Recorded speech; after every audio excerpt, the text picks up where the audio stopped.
Hello, kamusta tayong lahat? I praise the Almighty Father. I worship His name on high. The Creator of heaven and earth, our Creator.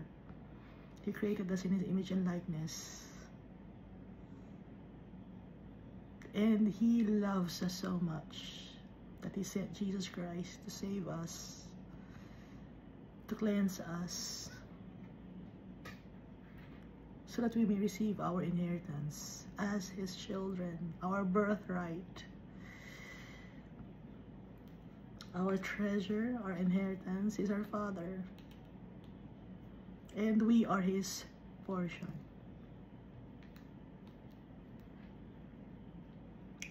Words cannot describe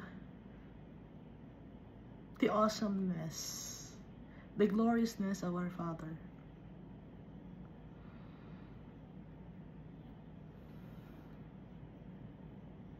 He's kind, He's merciful,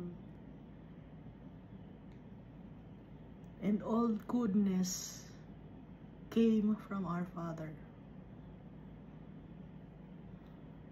And I also thank Jesus Christ, for He's not calling us servants anymore, but friends. We are the friends of Jesus Christ. And He wants His friends to reign with Him in His kingdom that will never end.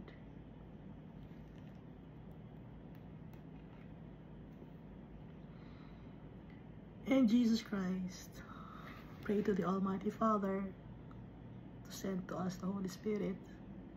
And now we have the Holy Spirit, and He lives in our hearts. We are the church,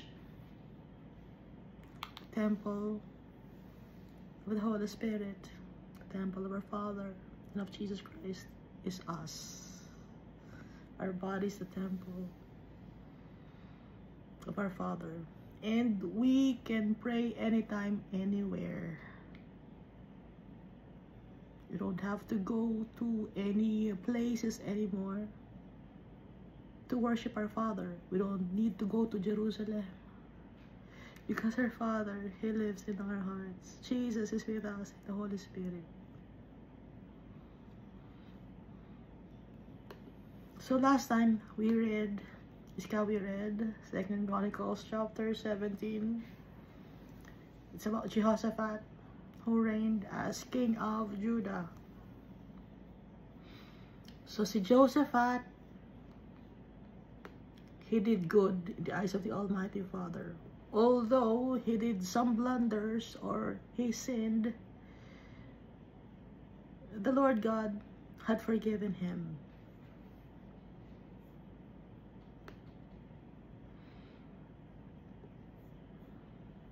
So nakalagay dito, he walked in the former ways of his father David. So he imitated David. He trusted the Almighty God. He did not worship any Baals or wooden images or carved images.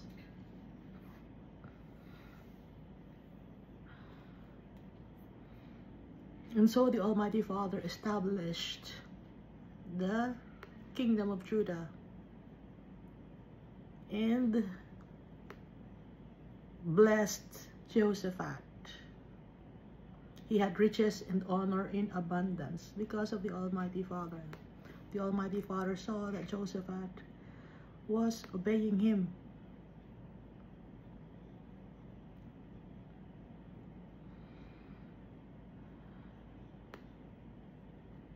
So in the time of Jehoshaphat, it was a time of plentiful, although not as abundant as the time of King Solomon. No? And he had many mighty men of valor.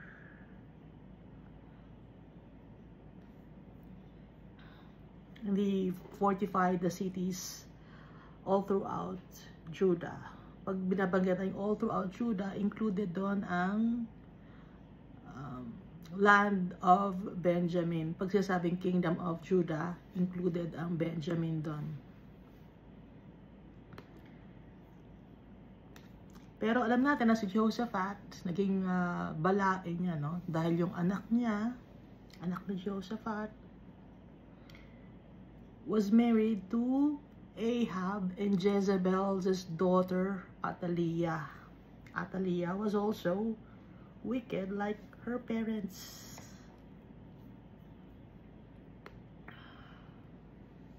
So si Ahab, he wanted to go to war against Ramoth Gilead. So inaya niya ang kanyang balae, si Jehoshaphat. So si Ahab, king of Israel siya, asawa niya si Jezebel. They worship Baals and carved images of Asherah, Astarte, Ishtar, Easter, Semiramis, Isis. Maraming name yon.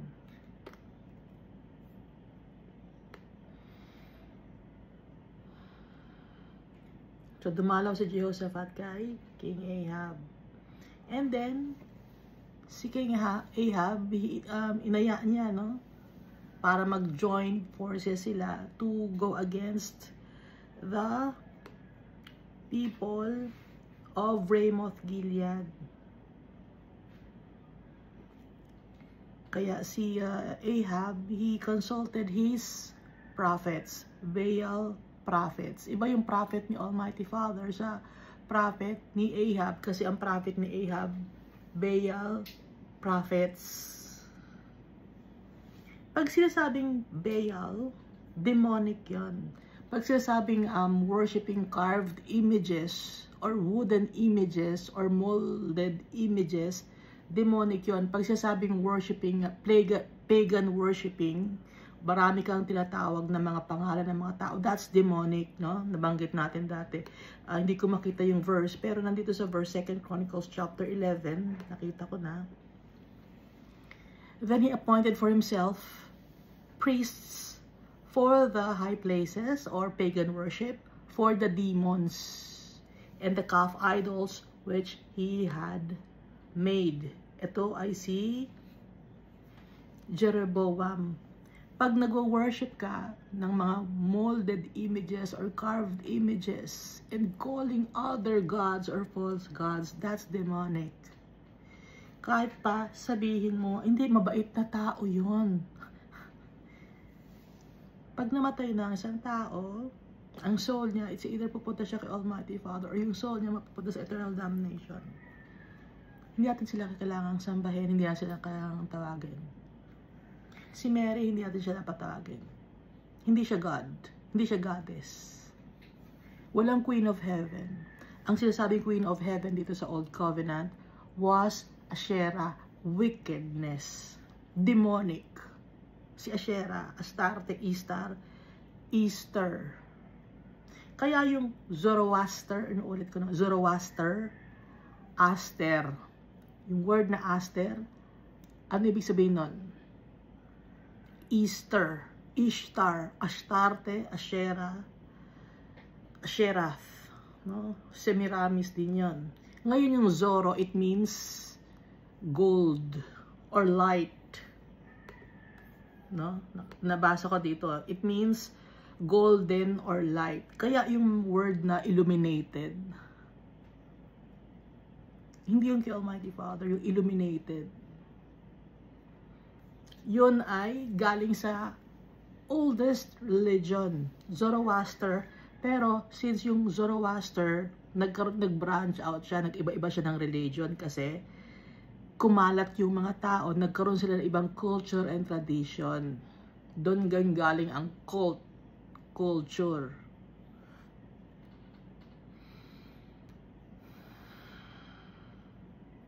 Kaya yung illuminated na mga tao, yun ang tinatawag na, hindi yun kay Almighty Father, yung mga taong illuminated.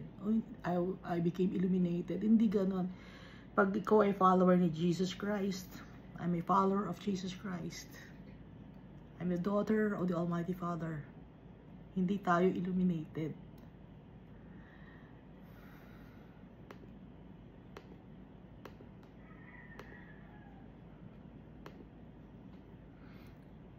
Kasi yung Persian word na Zoro, that's golden or light, no? Tsaka yung word na Aster, Ishtar, Easter, Astarte.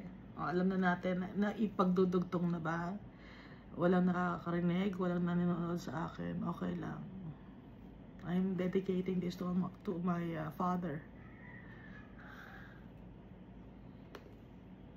I'm obeying my father. I want to please my father.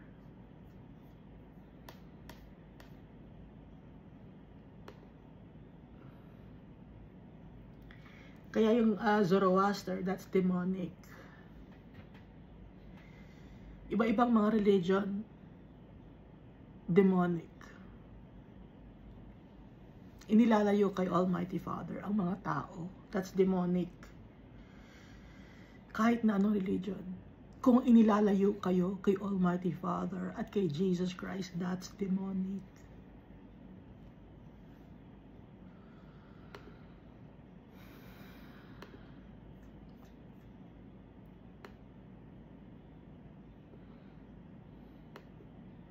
Ayaw ni Almighty Father ng may carved images or molded images. That's demonic.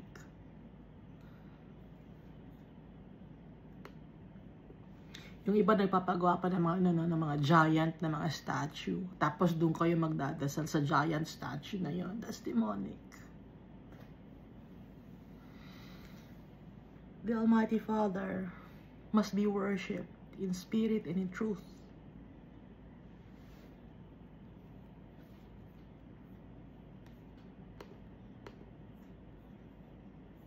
Kaya nga itong si Ahab, he was demonic.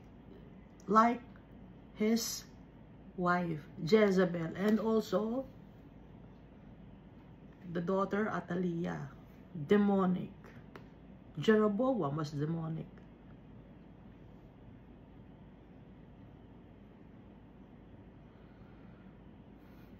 Pero si Jehoshaphat, he was different. Although balain niya si Ahab, Jehoshaphat wanted to obey the Almighty Father, wanted to know what the Almighty Father's advice was regarding the going to war against the people of Ramoth Gilead. Kaya sabi ni Jehoshaphat, pinipilit ni Jehoshaphat si Ahab, yung balain niya, na kumuha ng prophet ni Almighty Father. So, napilitan si napilitan si Ahab.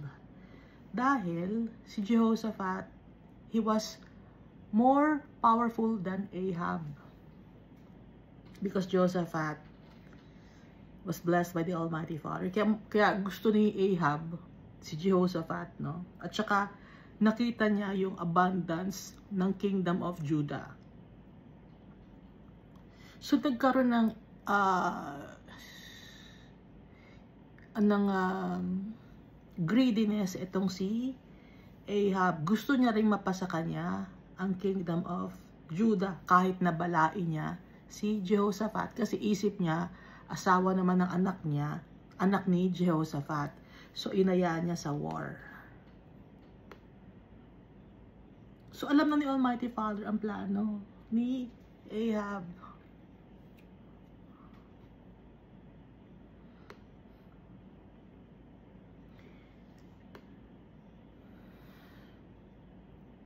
So, ang pinatawag na prophet, si Micaiah, prophet of the Almighty Father. Si Micaiah, the son of Imlah. So, binabad mouth ni Ahab si Micaiah kay Jehoshaphat. Ang sabi ni Jehoshaphat, let not the king say such things. So, Jehoshaphat rebuked King Ahab. So, pinatawag si Micaiah. Ngayon, itong si Zedekiah, the son of Chenaanah, hindi ito prophet ni Almighty Father. He was a prophet of Baal. Merong lying spirit sa kanila, sinungaling. Sino ang sinungaling? Si Satan, no? So, sino ang namamayani sa puso ng mga Baal prophets? Si Satan, dahil sinungaling. So, ang binigay na advice kay Zedekiah, ng lying spirit ay sila ay mananalo against Ramoth Gilead, si King Ahab. Pero since si Micaiah, kay Almighty Father siya, sasabi siya ng totoo. Ngayon, in-encourage ng mga tao si Micaiah, mag-agree ka na lang kay King Ahab tsaka sa ibang mga Baal prophets para iisa kayo ng prophecy. Pero ang sabi ni Micaiah, as the Lord lives, whatever my God says, that I will speak. Kung ano sasabihin ni Almighty Father, ang aking Diyos, yun ang sasabihin ko. Hindi ako magsisinungaling. So, nakaharap na ni Micaiah si King Ahab. Ano ang masasabi mo, Micaiah? Mananalo ba kami against Ramoth Gilead? Ang sabi ni Almighty Father kay Micaiah, I saw all Israel scattered on the mountains, as sheep that have no shepherd. So it's a vision. Nakita niya sa vision. I saw all Israel scattered on the mountains, as sheep that have no shepherd, yung mga Israelites, or the kingdom of Israel. And the Lord said, these have no master, let each return to his house in peace. Huwag kayong lalaban. Ngayon, ang sabi ni King Ahab, di ba sabi ko sa iyo, Jehoshaphat, walang masasabing maganda sa akin si Micaiah. Kasi nga wicked nga si Ahab. Ngayon, ang sabi ni Micaiah, therefore, hear the word of the Lord, I saw the Lord sitting on his throne, and all the hosts of heaven standing on his right hand and his left. May host of heaven, may mga tao si Almighty Father, or may mga kasama si Almighty Father, doon kasama rin niya si Jesus Christ. Host of heaven, pero hindi pa Jesus ang pangalan. At nandun din yung mga angels, mga servants ni Almighty Father. Ngayon may isang spirit. Ito ay isang lying spirit. Ako ang magpa-persuade. So ito ay hindi host ni Almighty Father. It's a spirit. Hindi to kasi si Almighty Father, He is clean, He is righteous, He is holy. Itong spirit na to, sinungaling na spirit. So, ito ay parang yung yung kay Job, no? Yung nag-test kay Job. Ito yung spirit na to. Wicked spirit. Inalaw ni Almighty Father. Bakit inalaw ni Almighty Father itong lying spirit na to na magsinungaling? Dahil inalaw ni Almighty Father dahil wicked si Ahab. Para tapusin na si Ahab kasi wickedness. Kaya nga binanggit natin, and God gave them to a debased mind. Hinayaan na ni Almighty Father, ibibigay mo na sa kaaway.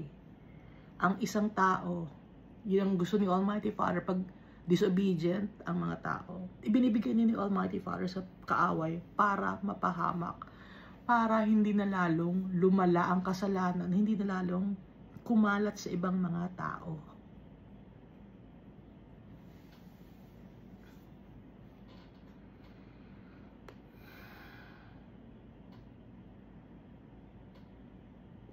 At ito rin ay test, no? At para matuto tayo, pinapaalam sa atin ni Almighty Father, kaya nababasa natin ito.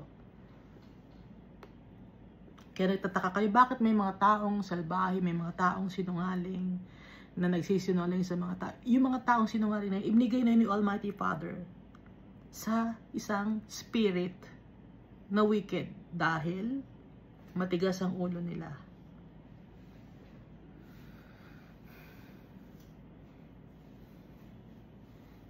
At baka itanong niyo, bakit naman may mga tao na yumayaman sila kahit salbahe sila? Yun ay test para din sa atin. Dahil tayong lahat, magkakadugtong tayo. Yung test sa iba ay sometimes blessing naman sa iba. No? Hindi pantay-pantay ang ating exam. Dahil tayo ay nasa mundo, testing site. Mayroong set A, may set B. Pero yung level ng level ng hirap ng test, pareho lang. Pero magkaiba. No? Kung natatandaan nyo, nag-aaral kayo sa school, may kahit isang section lang kayo, merong mga tests. Tapos, anong nakuha mong test? Set A, ako set B. Pero pag i-check mo, pareho lang yung process. No? Kahit magkaiba, pero yung process on how to solve it, pareho. Magkaiba lang ng itsura. So, ganun din tayong lahat dito sa mundo. Pareho tayo ng maraming mga trials and tribulations. Pero yung process on how to solve it, pareho. Ano yung process on how to solve our problems here on earth? Trust in the Almighty Father through Jesus Christ.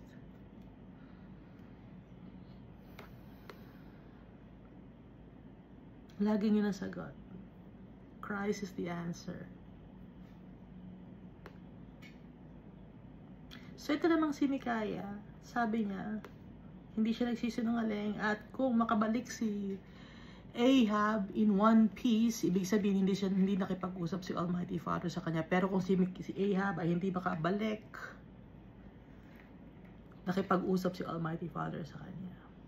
Pero ang ginawa kay Mikaya ay siya ay ipinakulong, pinarusahan, tinorture, no?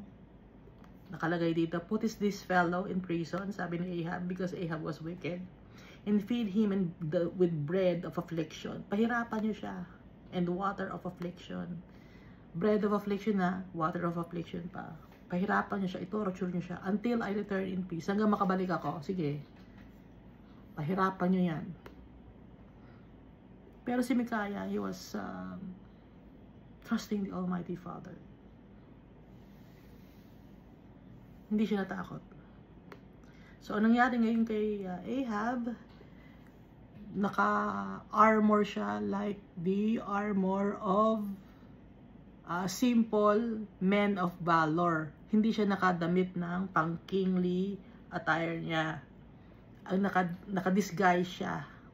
Ngayon, ang nakadamit ng kingly attire was Jehoshaphat, dahil gusto nga ni King Ahab si Jehoshaphat maging bait.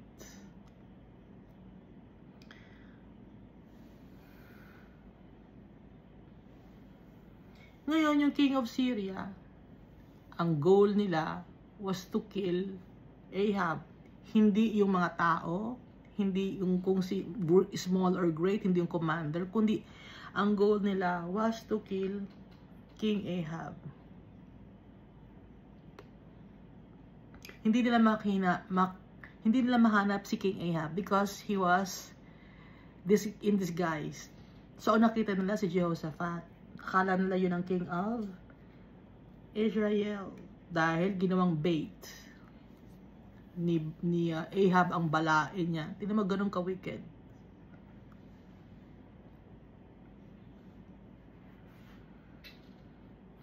Ganun ka-wicked si Ahab.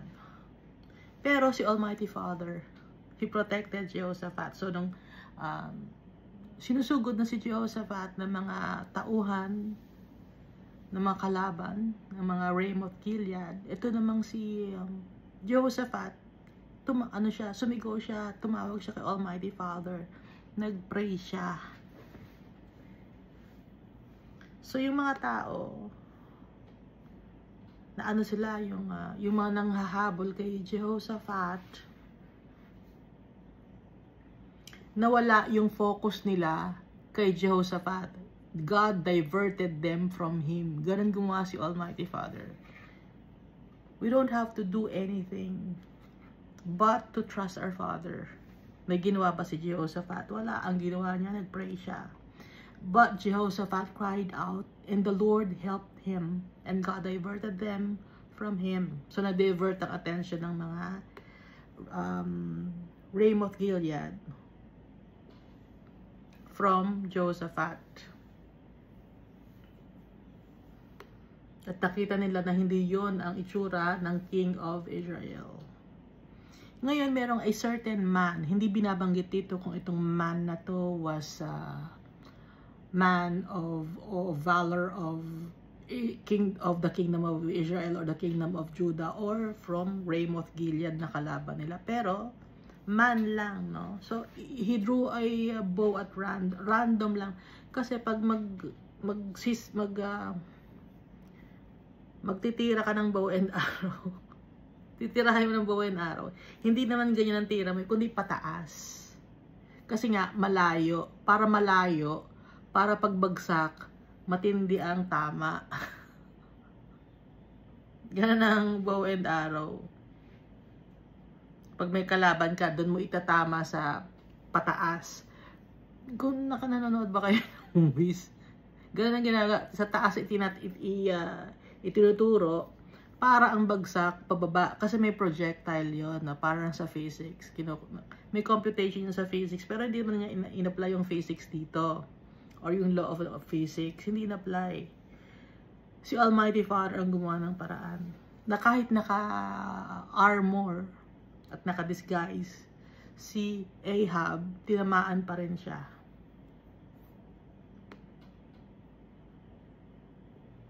Between the joints of his armor.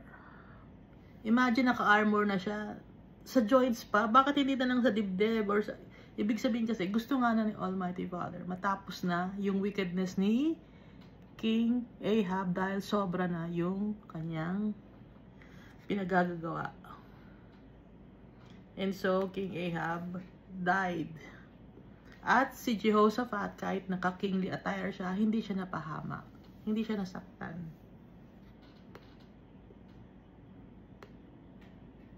So tayo, kung magtitiwala tayo kay Almighty Father, He will protect us. Kahit ganong armor pa ang suot-suot mo, kung wala sa iyo si Almighty Father, kung hindi mo pa, kung gusto na ni Almighty Father kukunin ka na niya.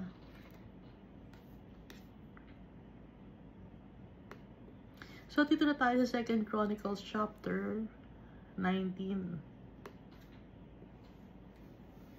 When Jehoshaphat, the king of Judah, returned safely to his house in Jerusalem. Nakauwi ng peaceful. Si Jehoshaphat. Nakahinga siya ng maluwag. Ay nako, nakauwi na ako.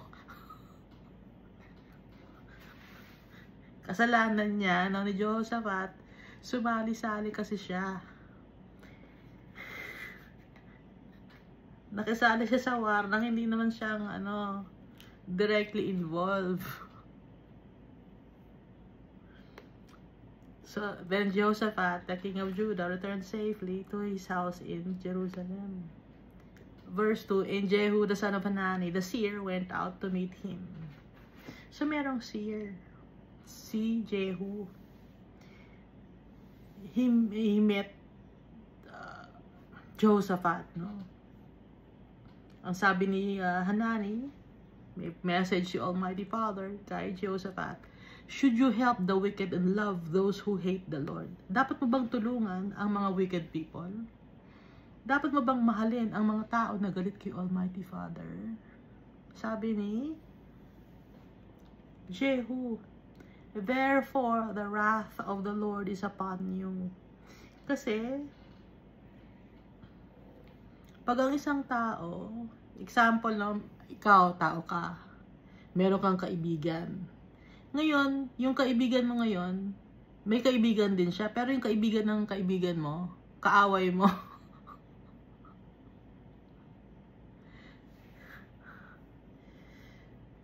So, hindi mo kaibigan yung kaibigan mo, kasi kaibigan niya yung kaaway mo eh. Yun ang ibig sabihin dito. Kanina magiging loyal yun? Halimbawa, magsasalita siya ng masama against sa'yo, yung kaaway mo. Ang kausap niya, yung kaibigan mo. So, ano ang gawin ng pag-uusapan nila? So, kaibigan mo ba talaga yung kaibigan mo? Dahil pag yung kaaway mo at yung kaibigan mo nag-uusap dahil sila ay magkaibigan din, saan ang loyalty ng friendship na yon?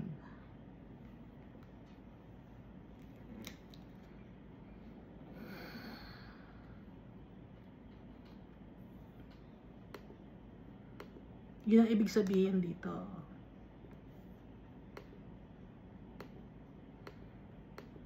At saka dito nakalagay naman sa 2 Corinthians chapter 6 verse 14, do not be unequally yoked together with unbelievers, for what fellowship has righteousness with lawlessness, and what communion has light with darkness, and what accord has Christ with Belial, or what part has a believer with an unbeliever? And what agreement has a temple of God with idols? Ibig sabihin, merong hindi magkatugma yun. May yun, magkaiba yun. Kaya yung temple of God, dapat walang idols. Tayo ang temple ni Almighty Father. Hindi tayo dapat nag-worship ng mga idols. For you are the temple of the living God. As God has said, I will dwell in them and walk among them. I will be their God, and they shall be my people. Therefore, come out from among them and be separate, says the Lord. Do not touch what is unclean, and I will receive you. I will be a father to you, and you shall be my sons and daughters, says the Lord Almighty. Baka itanong nyo, paano naman yung mga tao na nakakasalamuhan natin? Na hindi naman lahat sila believers of the Almighty Father and Jesus Christ. Paano yun? Aawayin ba? Hindi natin sila aawayin. Mamahalin natin sila. Pero hindi tayo magpapa-impluensya kung anong meron sila. Tayo dapat ang makahikayat sa kanila papunta kay Almighty Father. Hindi tayo ang mahihikayat papunta sa kung anong meron sila na wickedness.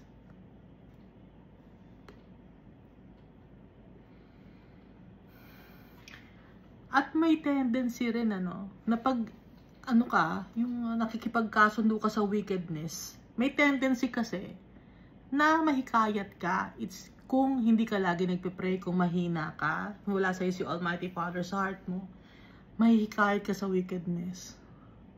I-influensyan ka.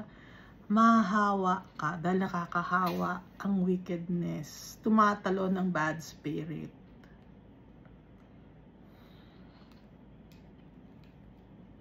Kaya dapat lagi tayong aware. Lagi tayong magpe-pray. So, dito? Kay Jehoshaphat, dapat kay Almighty Father ang focus natin. Although there are many people who are not believers of the Almighty Father, mamahalin natin sila by sharing God's words to them.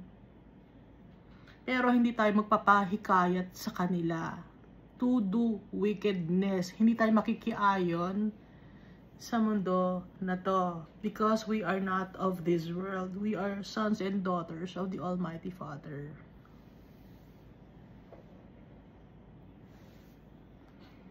Kaya hindi tayo dapat magtutulong ng kadumihan or makikisali sa corruption, sa mga bagay sa mundo na to.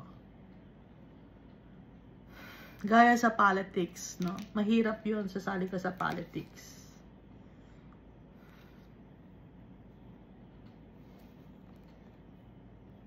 Yung mga Christian na sumasali sa politics, may tendency na naninira ka ng puri ng ibang tao. Makikita mo naman nagsisinungaling ka. Mapapalayo ka kay Almighty Father. Si Jesus Christ, sumali ba siya sa politics? Hindi, di ba? Famous si Jesus Christ nung time na siya ay nandito sa mundo. Kaya nga takot na takot sa kanya yung mga Pharisees tsaka yung mga scribes. Dahil baka raw magtayo ng sariling government si Jesus Christ at maitsapwera yung mga Pharisees. Yun ang isa sa mga kinakatakot nila dahil famous si Jesus Christ. Tumutulong siya sa mga tao. Pero sumali ba si Jesus sa politics? Hindi. Bakit? Ano sabi ni Jesus? We are not of this world. Hindi tayo dito sa mundo na to. Dahil ang namamayani sa mundo na to ay wickedness.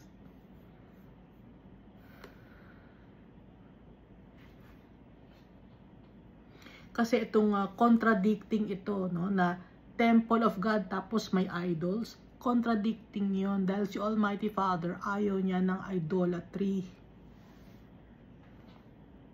Because it's demonic. Ulit-ulitin ko. Verse 3, no? 2 Chronicles chapter 19. Nevertheless, good things are found in you. Ituloy natin. And that you have removed wooden images from the land. Or si Asherim, Asherah, Astarte, Ishtar, Ishtar. Tinanggal mo. And have prepared your heart to seek God. Hinahanap mo si Almighty Father. Alam ni Almighty Father when we are seeking Him, when we want to obey Him. Alam ni Almighty Father yon because He created us. Alam niya yung puso natin. Hindi tayo makakapagtago kay Almighty Father. Kaya napatawad si Jehoshaphat. Verse 4, so Jehoshaphat dwelt at Jerusalem, and he went out again among the people from Beersheba to the mountains of Ephraim, and brought them back to the Lord God of their fathers. So, inayos niya ngayon yung nag-focus siya sa Kingdom of Judah. Then he set judges in the land throughout all the fortified cities of Judah, city by city. Hindi na siya nakisawsaw.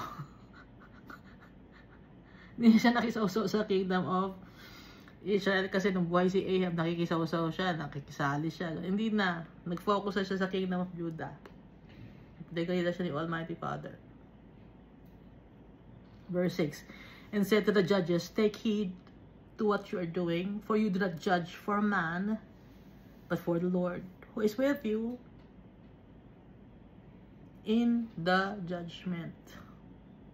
So, yung government ng Kingdom of Judah, may government na nun. Maraming tao nun. So, may mga judge na doon, may mga namumuno. Kasi syempre madami na sila. Hindi naman kaya lahat ni Jehoshaphat i-accommodate lahat ng tao. So may mga cities, may mga villages, no? Parang barangay, ganon, or subdivision. May kanya-kanyang mga leaders. Pinagsabihan niya, take heed of what you're doing, for you do not judge for man, but for the Lord. Kay Lord kayo nagtatrabaho, hindi sa tao. Kaya maging maingat kayo. Sabi ni Jehoshaphat. Huwag kayong tatanaw ng utang na loob. Dahil yung utang na loob, masama yun. Saan tayo may utang na loob? Kay Almighty Father. Sa tao, hindi tayo dapat magsabi na may utang na loob ako sa tao na hindi. Kay Almighty Father. Hindi pinautang kasi niya ako, kaya may utang na loob ako sa kanya. Hindi. Inalaw ni Almighty Father yun to help you.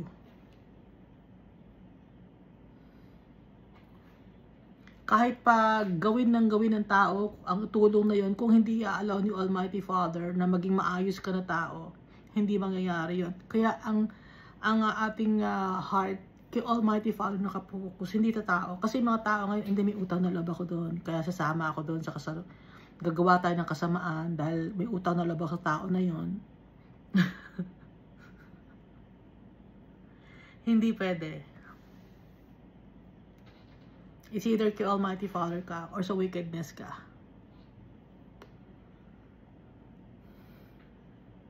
Kaya nga sa politics, may kanya-kanyang party yan, di ba?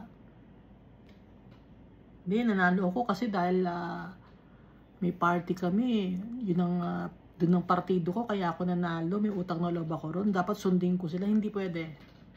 Ayaw ni Almighty Father ng ano. Kaya ka nanalo sa politics because of the Almighty Father.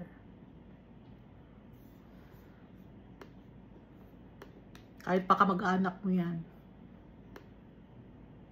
Wicked yung kamag-anak mo, hindi mo susundin yan. Si Almighty Father susundin mo. Verse 7, now therefore let the fear of the Lord be upon you. Take care and do it.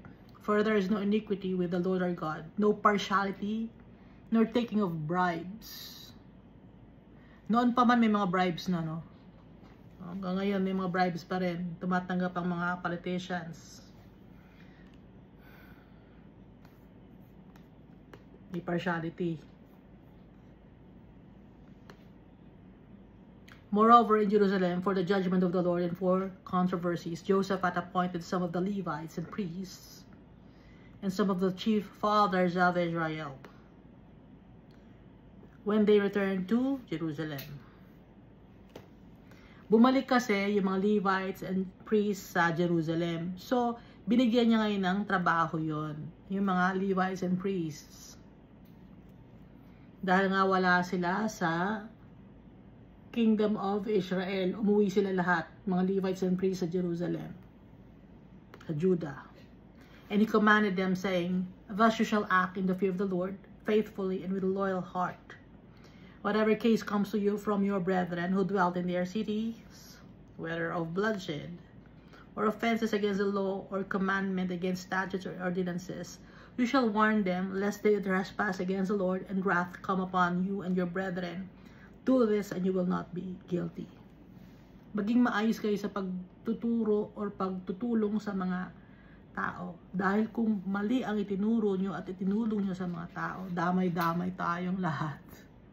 Yun ang ibig sabihin ni Jehoshaphat. Kaya ang unang inaayos ni Almighty Father, yung king, kasi yun ang leader eh. Yun ang susundin ng mga tao. Nakikita nyo dito sa Bible. Yung king ang inaayos ni Almighty Father. Kasi pag maayos yung leader, lahat na ng mga branches sa government, lahat na ng pati mga tao, mga simple people, or common people of the land, will obey the Almighty Father. Dahil magiging example yung leader. Ngayon kung ang leader ay wicked, lahat magulo. Ngayon may peace in the land ba tayo? Wala. Kahit sinong leader ang ilagay, wickedness. Nagpi-people power pa kayo? Wala naman nangyari. Bakit? Wickedness. Demonic. Kaya magulo ang mundo. Mas lalong lumala, di ba? At palala na ng palala ang mundo ngayon. Yung pang-i-scam, dati mabagal lang ang pang-i-scam, panloloko. So ngayon, ano na, digital na pang-i-scam.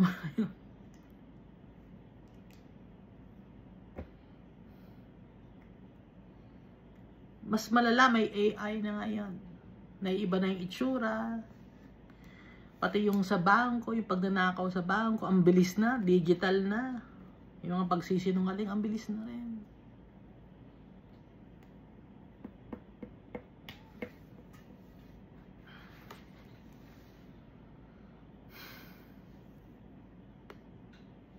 Verse 11, the last verse of 2 Chronicles chapter 19. And take notice. Amariah, the chief priest, is over you in all the matters of the Lord, and Zebadiah, the son of Ishmael, the ruler of the house of Judah, for all the king's matters. Also the Levites will be officials before you. Behave courageously.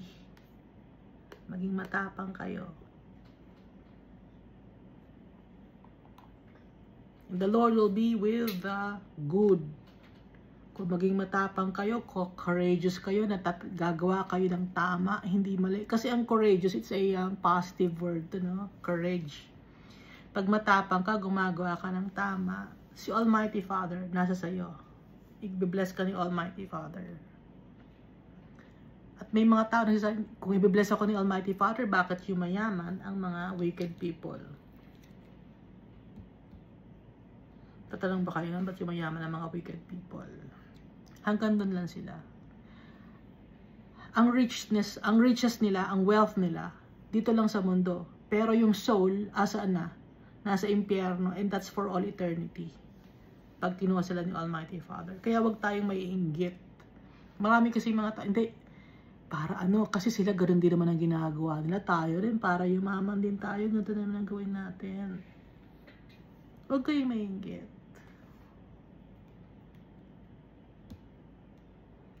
Nagkakainggitan eh. Kaya lahat gumagawa ng kasamaan dahil inggit. Ay, ang ganda ng kanyang bahay, ang ganda ng kanyang kotse, ang ganda ng mga bagay meron siya. Ganun na rin ang gagawin.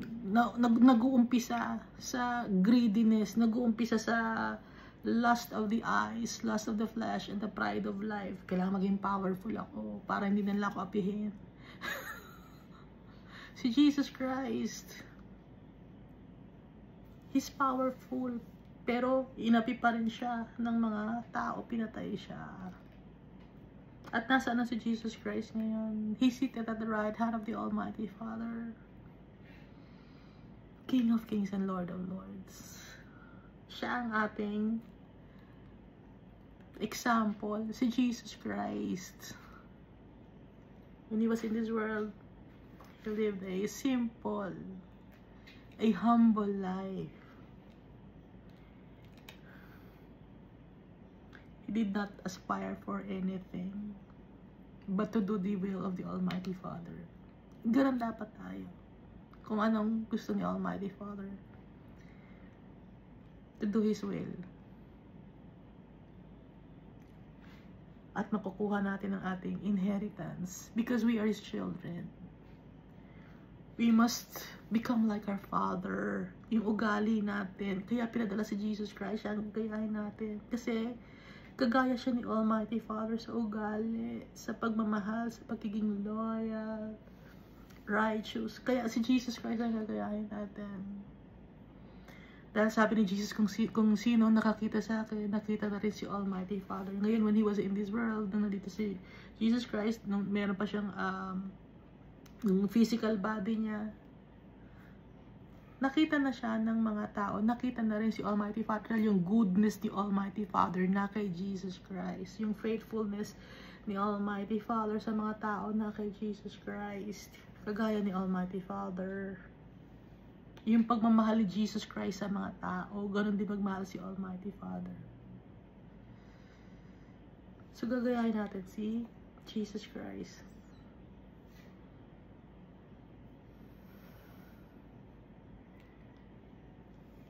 And so yung mga promises to Almighty Father, He will fulfill it. We will receive our inheritance. We are the apple of His eye. We are His treasure. Kung tayo ang treasure na itinuturing ni Almighty Father, kahit na ganito ang itsura natin, kahit na masama tayo, nagiging maganda ang tingin niya sa atin because we have Jesus Christ in our hearts. Naniniwala tayo kay Jesus Christ because of His precious blood. Bumalik na tayo sa tatay natin. Trust Him. Thank you, and God loves us all so much.